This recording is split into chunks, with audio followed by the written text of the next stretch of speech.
development and disaster risk management in particular, is expected to demonstrate leadership and solidarity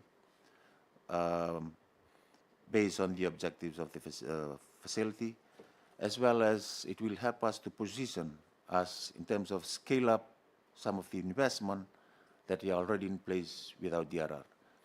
For example, right now we have a program with the UNDP that is focusing on risk-informed development. Right over the years, due to limited funding support, most of these grant facility are still focusing on demonstration projects. But for us, we need to, going forward, we need the opportunity to scale up some of this risk-informed development.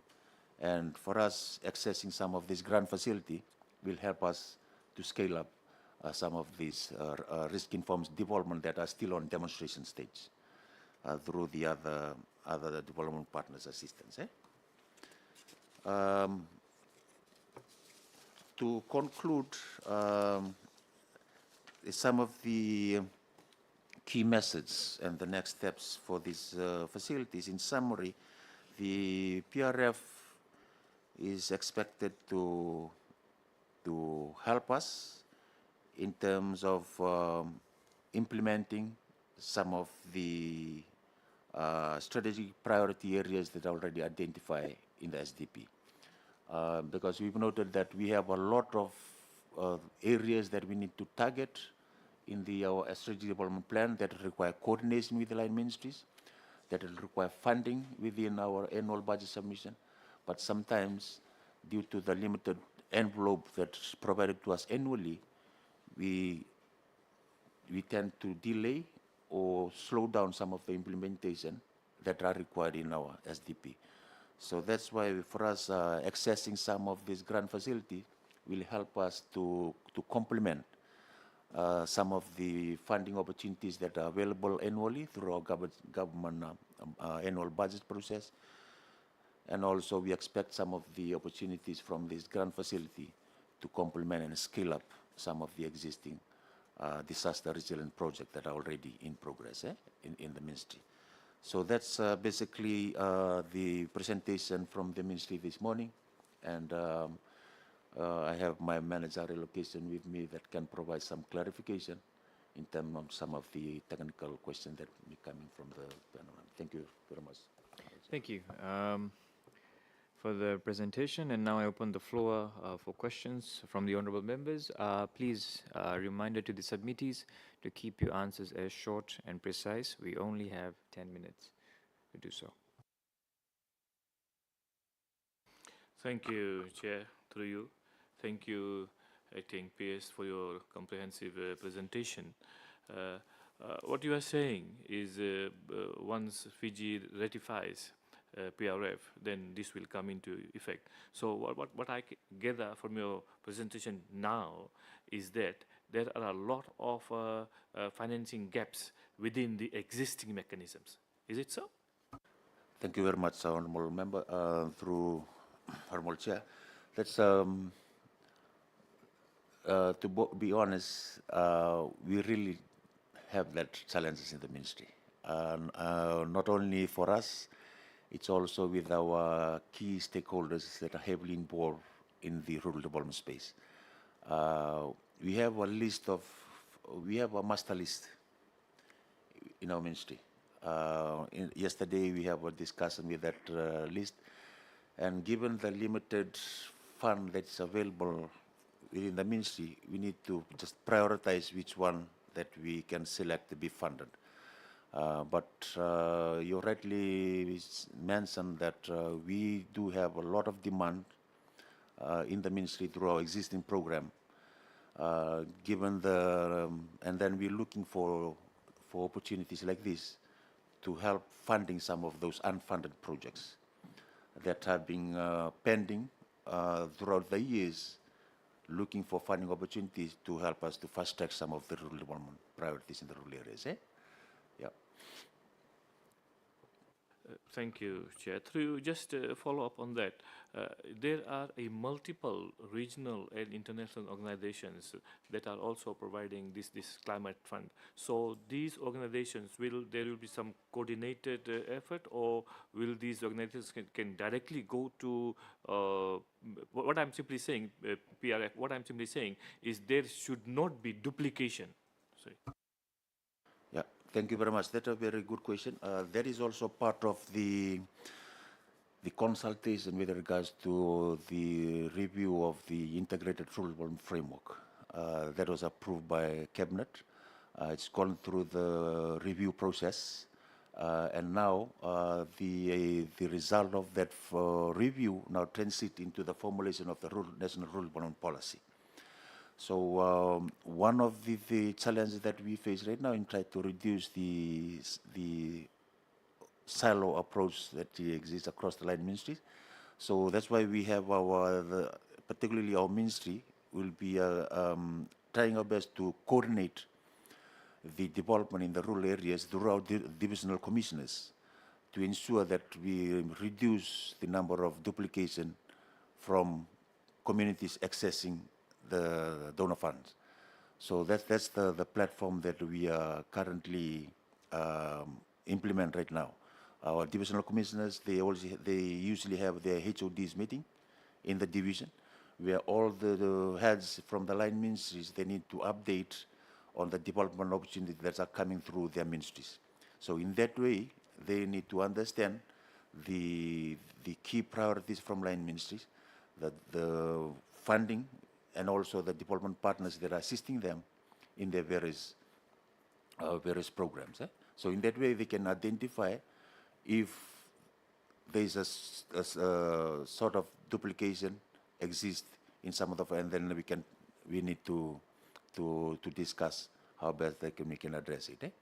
So in terms of the coordinating those donor funds, we also have, they already we have Ministry of Finance, we have an ODA unit that are also helping us, direct to us, that these funding opportunities are already earmarked for that ministries. So in that way, we need to aware, okay, if it's already funded by that ministry through that projects, then we need to discuss with the aligned ministries how best we can complement each other, rather than we duplicate what they already been doing. Thank you. Deputy Chair, final one from me, sir. Just looking at the effect of climate change throughout the region, are there a lot of applications coming from our communities for relocation? Can you give us some numbers, or how many villages to be resettled, things like that, sir? I'll let my managerial question to answer the question. Vinaka, Honorable Member. So at present, how the planned relocation process works is it's triggered by community requests. At present, the government working through the relocation unit through our ministry and the Ministry of Environment and Climate Change have identified 43 communities that are to be assessed further for whether they would be required to be relocated, or we would need to undertake adaptation works within those communities. But that at present, that is the number that we have. But we are looking to our climate change division to formalize that through that request through cabinet. Honorable Member, Roger, just to add on to that response, for us, through our consultation with the key stakeholders, we always view relocation as the last resort. So we need to implement all the adaptation measures that are already outlined in our relocation plan. Once that is fulfilled, then we can consider relocation. So right now, most of the requests for relocation, when we see the challenge they face, they still need adaptation, which is construction of seawalls, river banks, all those. That is all part of the requests that are coming through. as part of adaptation. So once that is fully absorbed, then we can consider relocation as the last resort. PS, any idea how much would one cost to relocate one average community? Any maybe some rough idea you can give us? Like honorable member, it is very costly exercise, which is also another reason why we would look at other options, including adaptation, in situ adaptation. Uh, um, at present, the relocation exercise we are currently conducting it takes into consideration all different scenarios and also uh, the relocation of communities to a new site as well as the rehabilitation of the old site. Geotech works, the civil works, earthworks, environmental works. There's a lot of factors. Social issues, not to mention issues, non-tangible, intangible assets, dealing with culture and all those assets. So, it being a costly exercise is also one of the main reasons why it is considered an option of last resort, a measure of last resort, and also because of the intangible issues relating to communities' links to an area is also it's very sensitive.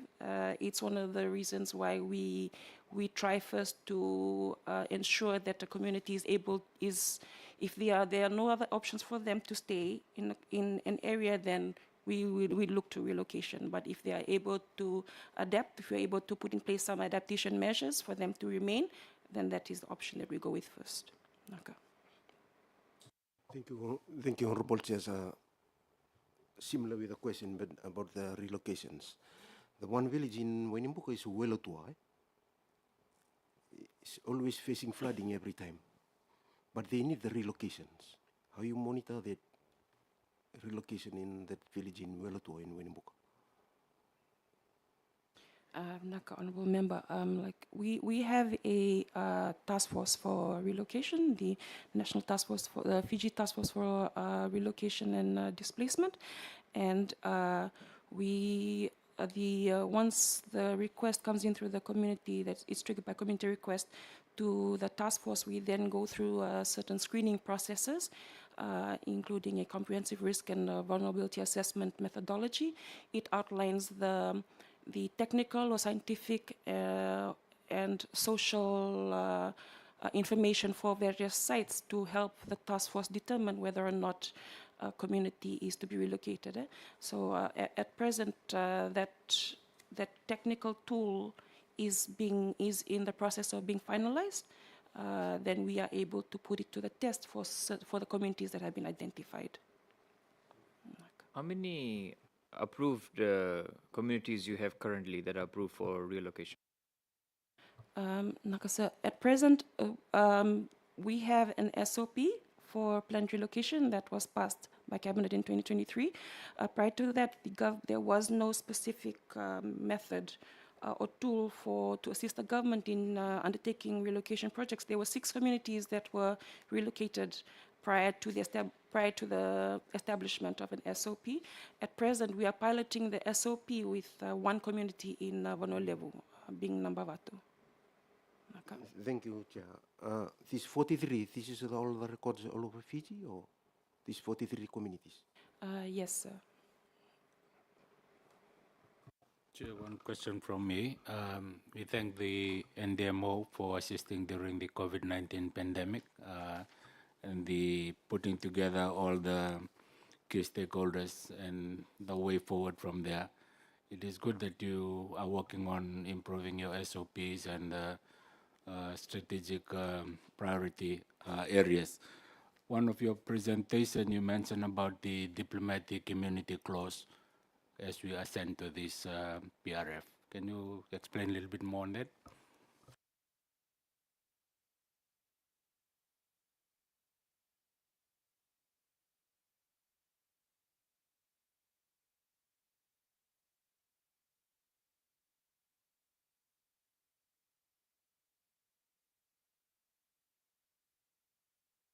If I may answer on behalf of the PS, so this just relates to how the PRF would operate in Fiji if they are approved to go ahead. It is similar to the way that our other regional institutions operate with the bilateral agreements that they have with the government. It is just following those steps, and this comes from the processes. It's like a standard, international standard process that they normally have with the different organizations that are already operating in Fiji. I feel that they are hoping to operate under a similar structure like the regional organizations that we currently have. And also because the members under the PRF would also be the members under the Pacific Islands Forum, the same member countries. So I believe that that is the structure they are hoping to apply if they are approved to go ahead in Fiji. Okay.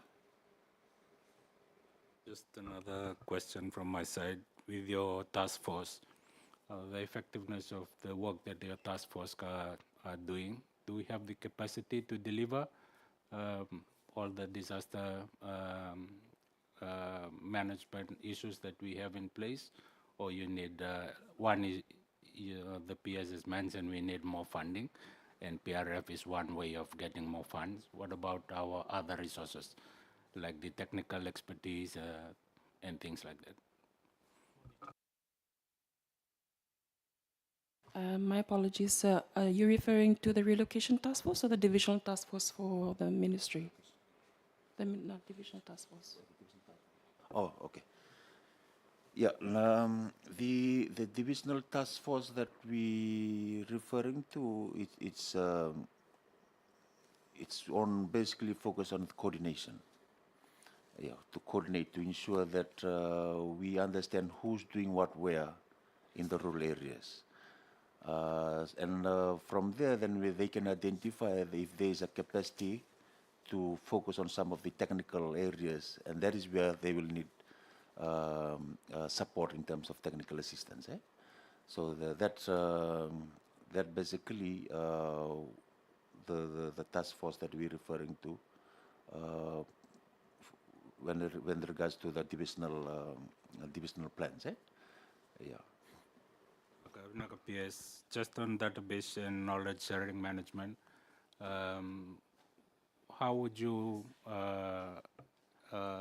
explain to the committee the prioritization of your disaster resilient projects?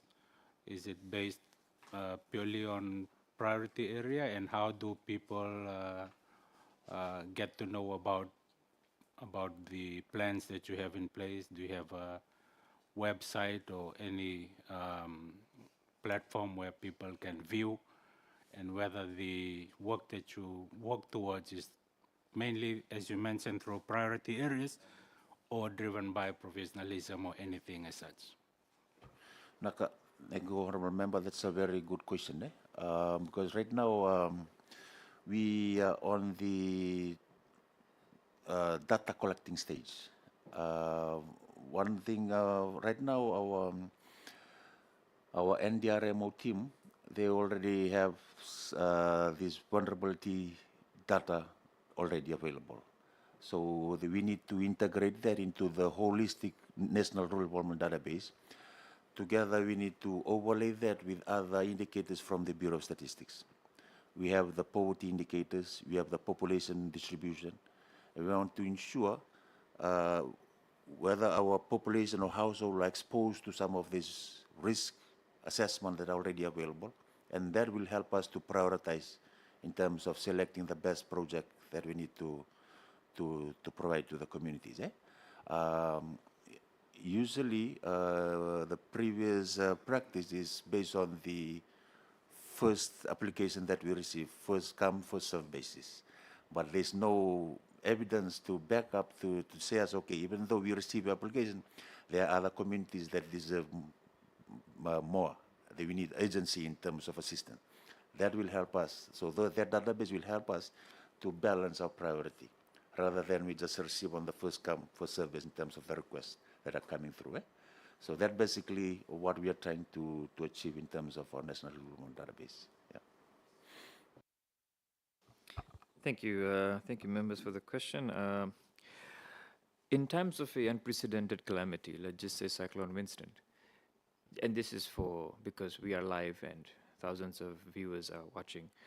Uh, can you provide clarity that is it the government's responsibility, any government's responsibility, to build houses for those who have been damaged in a cyclone of this magnitude? There has been a lot of debate around this. There's a lot of misinformation about this. I would like you to clear the air. Does it come under government's responsibility the next time we have a Category 5 cyclone? Does it become the government's responsibility to build houses for those who have suffered? Thank you, Honorable Member. That's a very good question. As you know, we have the Rural Housing Assistance Program with us. Right now, we are trying to focus on the try to reduce the impact of natural disasters for cyclone, for example. We now influence. We have a design that are currently being certified, engineering certified. That will help us to ensure that when we build new houses, at least build to that cyclone standard. And also, the focus now in terms of our programming, try to improve the current rural housing that already exists in the rural areas, right? As you know, the current condition of the rural areas is very poor. So we need to include a component in our rural housing program to at least influence them to do something about the existing houses. So the retrofitting, we need to include extension, and then we include completion as part of the current rural housing program. Then, in terms of your questions, if there's a Category 5 cyclone hits, is there government assistance? Yes, we can. If there's a declared cyclone, and if there's an emergency, the state of emergency, then we can easily include that component into our rural housing program, to provided the government will provide fund for us to do all those reconstruction work for our communities. Thank you. And my last question would be on data as well. Would you have data on, there is the rural settlements and then there's the squatter, so do you have any data? And the reasons people move is obviously expiry of leases, or people just want to get out from a village to an urban city, but they end up, most or some end up in the squatter, and you see the squatters exploding. And it brings all sorts of social and economic issues as well for those living there as well. So my question is there any data in terms of this rural-urban migration and the various reasons they have, which I've just mentioned, and also data on the human, which I wrote it here, human capital mobility, consumption, waste output, and development and economic return of investment when your ministry pumps in money into the rural settlements. So it's quite broad, but and you did mention about some, but these are the areas I feel like that we need data on to further help the government at the end of the day, to plan better. So where are we with this? Thank you, Honorable Chair. Right now, we are working closely with the Fiji Bureau of Statistics in trying to ensure that we have all those data. Unfortunately, Bureau of Stats, they have their own national surveys as well, but with a time period. For example, census only happening 10 years. We have the next census in 2027. That will help us to compare the movement of population from rural to urban areas.